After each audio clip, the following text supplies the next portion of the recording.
Bismillahirrahmanirrahim. Assalamualaikum warahmatullahi wabarakatuh. Perkenalkan, nama saya Arif Sirajuddin S, dosen tetap Politeknik Pembangunan Pertanian Goa, jurusan Penyuluhan Pertanian, program studi Penyuluhan Pertanian Berkelanjutan dan Budidaya Tanaman Hortikultura. Pada kali ini saya akan menginformasikan salah satu mata kuliah yang saya ampu, yaitu mata kuliah Komunikasi dan Penyuluhan Pertanian. Mata kuliah ini merupakan mata kuliah wajib yang disampaikan melalui tatap muka dan diskusi baik kepada mahasiswa program D4 Penyuluhan Pertanian Berkelanjutan maupun kepada mahasiswa program D3 jurusan Budidaya Tanaman Hortikultura. Video ini disusun sebagai bagian syarat dari sertifikasi dosen, khususnya sebagai bentuk pernyataan diri dalam pelaksanaan Tridharma Perguruan Tinggi bidang pengajaran.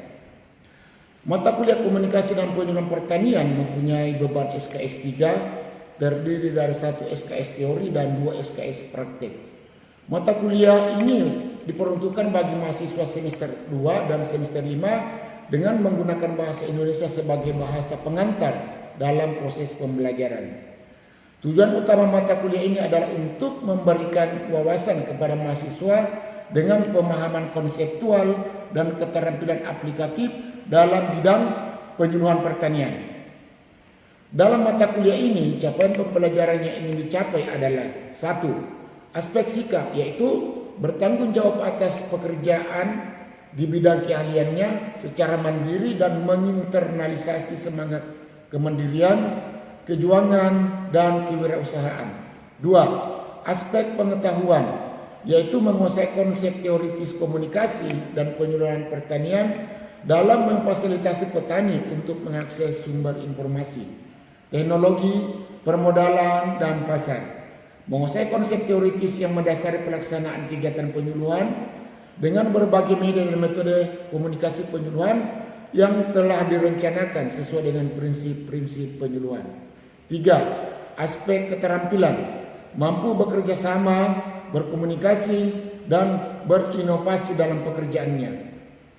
Adapun capaian pembelajaran mata kuliah yang diinginkan adalah mampu melaksanakan komunikasi efektif dengan cara menjelaskan konsep, prinsip, strategi, unsur-unsur komunikasi, dan menerapkan komunikasi antar pribadi, negosiasi, organisasi, dan kelompok, komunikasi verbal dan komunikasi nonverbal, sesuai dengan prinsip dan strategi komunikasi penyuluhan pertanian dalam bentuk unjuk kerja dalam kegiatan penyuluhan pertanian. Evaluasi pembelajaran dilakukan secara bertahap melalui berbagai instrumen seperti ujian tengah semester, ujian akhir semester, tugas individu dan tugas kelompok, diskusi serta presentasi di kelas. Penilaian terhadap capaian pembelajaran mahasiswa dilakukan secara objektif melalui asesmen formatif maupun sumatif, termasuk penilaian partisipatif dan praktek dan kemampuan analisis. Proses pembelajaran dilakukan sebanyak 14 kali pertemuan di kelas dengan rincian kegiatan yang dirancang untuk membangun pemahaman yang progresif dan aplikatif. Adapun komposisi penilaian adalah tugas 30%, UTS 30%, dan UAS 40% dengan total bobot penilaian sebanyak 100%. Demikian gambaran umum tentang mata kuliah Komunikasi dan Penyuluhan Pertanian yang saya ampu. Selanjutnya mari kita simak cuplikan video proses pembelajaran yang saya lakukan. Selamat menyaksikan. Assalamualaikum warahmatullahi wabarakatuh. Assalamualaikum warahmatullahi wabarakatuh. Waalaikumsalam warahmatullahi wabarakatuh. Selamat pagi, assalamualaikum. Ada semua begini. Siap, ada nih Pak.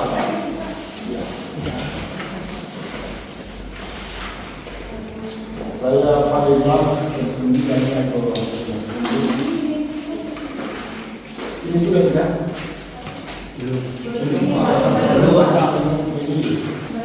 Belum ya, baik. Nah, kemarin 14 saya kasih buku ya, untuk diperbanyak karena 80% materi saya ambil dari sini ya, 80% materi saya ambil dari sini. Jadi ini ada pertimbangan untuk satu semester ini ya, satu semester ini bukan aku melakukan kuliah dan perguruan ya. Nah, ini terkait dengan dua buku ini juga ya. Ini terkait dengan ini kecerdasan komunikasi dan ini komunikasi dan perilaku ya.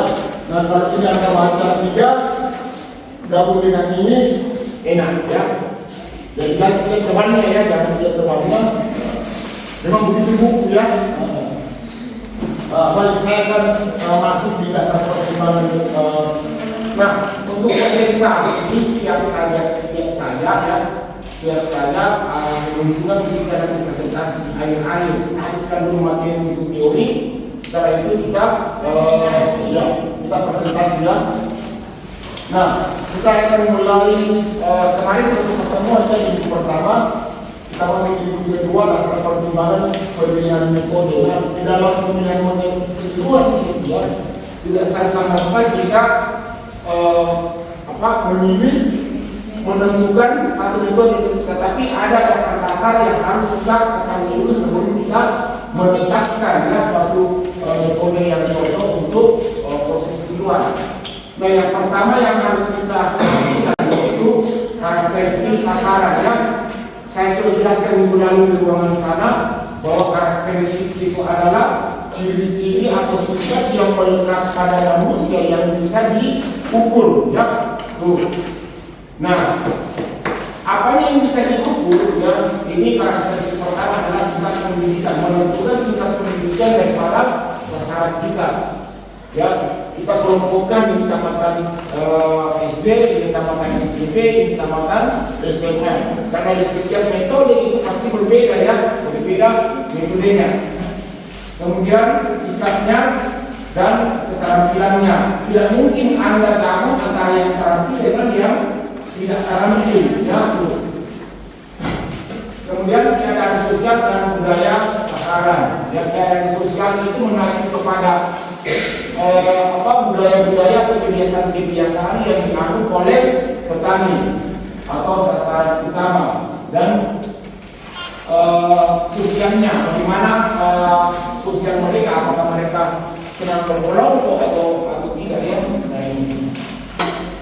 Nah, kita sudah mulai masuk sini ya. Kalau perhatikan, kita ada di situ ya, jangan perhatikan. Coba lihat kurva ya, kurva terbalik, segitiga terbalik daripada metode ya. Metode terkait dengan masa, kelompok dan individu. Nah, tingkat adopsi ya, tingkat adopsi dibagi menjadi 5 yaitu sadar, minat, menilai, mencoba dan mengenal. Nah, ini pendekatannya ya. Apakah kita dekati mereka dengan masa, kelompok atau individu? Ada metodenya. Masa itu ada pendekatan kepada publik orang-orang yang tidak kita kenal atau bahasa kerennya itu anonimnya atau kita tidak tahu. Kemudian kelompok. Nah, metode masa itu ada beberapa metode yang kita akan masuk ke sini ya. Yang pertama itu adalah rapat, ya, pertemuan, siaran perusahaan melalui televisi, radio, pemutaran film, penyebaran brosur, folder, leaflet, dan pemasangan poster. Itu masa. Nah, kelompok itu diskusi kelompok, akan kita diskusi kelompok, temu karya, kursus tani, demonstrasi cara dan sebagainya ya, dan wisata dan translate. Nah, ini individu, kunjungan rumah, kunjungan usaha tani, belajar perorangan, responden dan kelompok. Nah, apa kaitan ini kalau kita mau mendekati seseorang? Ya, kalau kita mau mendekati masa itu tidak semua bisa diresponnya tidak bisa, sehingga kita dekati kelompok. Kalau kelompok masih tidak efektif, maka kita dekati per individu. Tapi ini masing-masing ada kekurangan dan kelebihan. Ini lama ya prosesnya, tapi efektif. Hanya kalau sudah pakai mereka ya, apakah kita datangi rumahnya, atau kita datangi tempat usahanya. Nah, ya saya kembali dari teman Anda berdua ya. Saya kira kalau kita sudah kesepakatan harus kita ya, Anda kan apa sih? Saya bilang saya mengajar tidak pernah lama ya. Kalau Anda kunci selesai Jadi mati. Ya saya sudah sudah motivasi Anda, ya.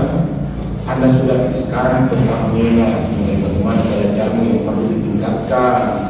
Ya, saya tidak pernah lagi. Ya, itu saya perhatikan.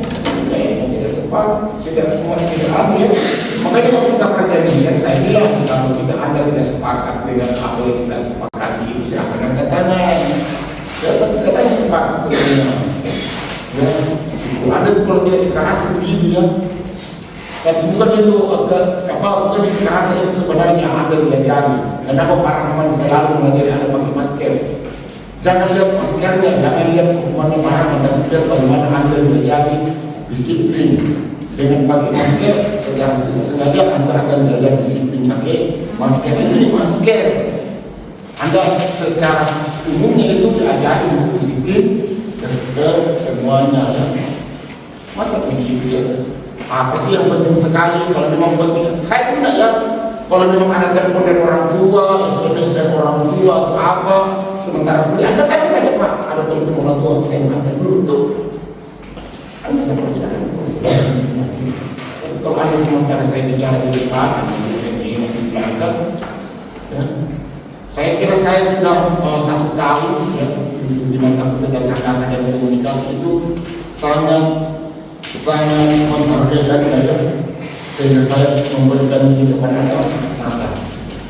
Saya tidak lihat saya tidak lihat lagi jawaban Anda, tapi saya lihat temuan Anda untuk belajar. Sehingga sampai ada yang saya Pak bila uji saya mengharapkan bagian di angka supaya dibuka. Semua efektif. Ini sampai menurut enak banyak. Ini menurut enak banyak. Ini satu-satu. Hanya mengunjungi 100 orang dalam 1 hari misalnya. Bisa. Makanya kalau Anda nanti akan belajar ke lembaga, ada cara menentukan kelompok, menilai kelompok. Nah ini kelompok ya. Kelompok itu maksimal 20 orang ya, minimal 20 orang. Nah di antara 20 orang itu masih 2 orang yang ditahan.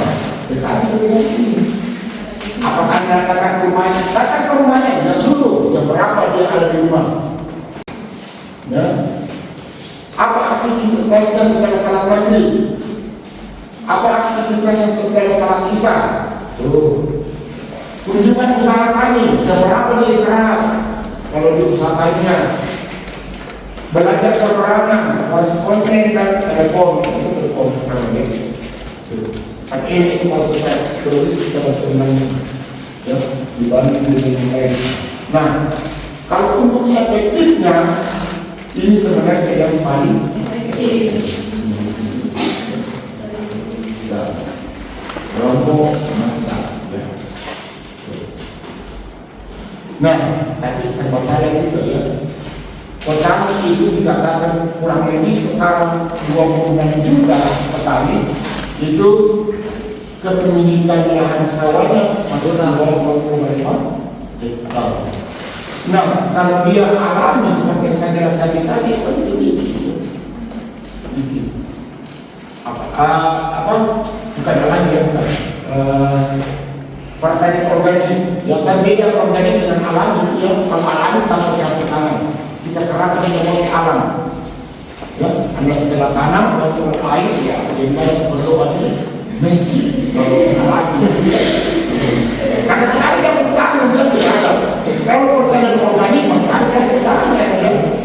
Untuk airnya kasih kotoran sapi, bekas dan sebagainya. Tapi kalau alami tidak. Ya, jangan pasrah. Ya, banyak yang kalau berhasil ya berhasil, tapi kalau berhasil, bayangkan itu berhasil itu 40 sampai 51 kilo. Ya. Waktu saya beli itu, saya coba-coba masak, buka tutupnya itu kecil sampai keluar. Ya, karena tidak ada kontaminasi dari bahan-bahan tapi kalau masih sekarang ya, sekarang ini disimpan 2 hari masih bisa dimakan. Karena yang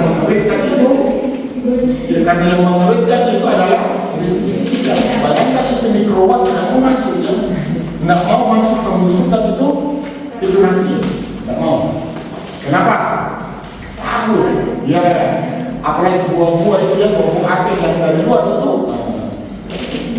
Makanya sekarang itu ada standar penggunaan pestisida.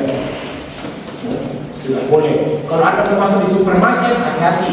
Ada produk Anda yang Anda mau masukkan ke supermarket, itu diuji dulu. Berapa standar pestisidanya? Kalau bisa masuk. Tapi seluruh bangsa Indonesia ya, ada juga mafia-mafia yang mau masuk. Akhirnya yang di dalam kita sudah setengah mati membuat pertanian organik, masuk yang memiliki ilmu. Akhirnya petani malas, mau lagi. Ya. Nah, butuh berapa tahun untuk mengembalikan uang, untuk mengembalikan itu. Saya kita ini sedikit biasa itu. Yang bagus sih. Jadi soalnya itu sementara pertanyaan selama itu.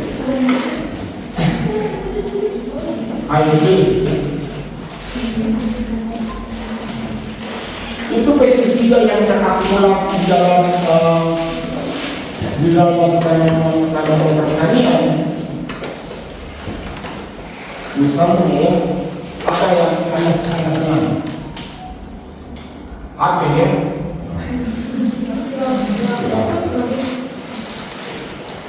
Anda pernah lihat apel yang busuknya menggelung? Tidak. Ya. Apel itu ya akan busuk pada sebagian. Ya. Kenapa tidak semuanya biasanya membusuk?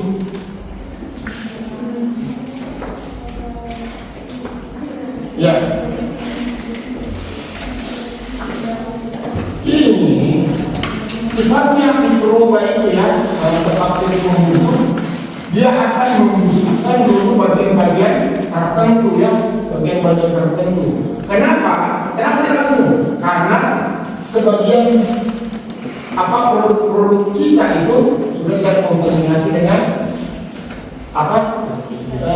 pestisida, sehingga dia akan berkonsentrasi di sini. Ya, bisa juga. Ya. Coba kita perhatikan buat pisang. Ya, satu lagi. Kenapa itu pisang yang disimpan di dalam kulkas kita sudah lama? Ayo, yang perempuan. Pisang.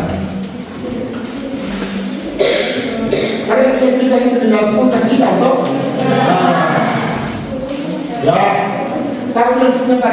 Ya, suhunya kenapa? kalau dalam kulkas kan makanan, Ya. ada beberapa minuman yang kalau dalam kulkas itu basi. Ya. Kalau suno kalau di luar ruangan itu dia bertahan selama beberapa depan.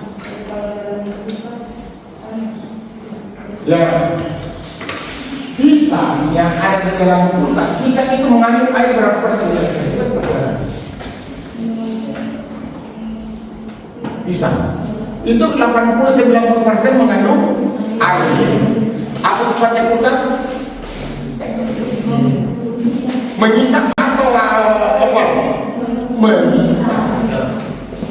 Sehingga kadar air yang ada dalam pisang itu teraliri. Ya, begitu. Sehingga dia akan hilang.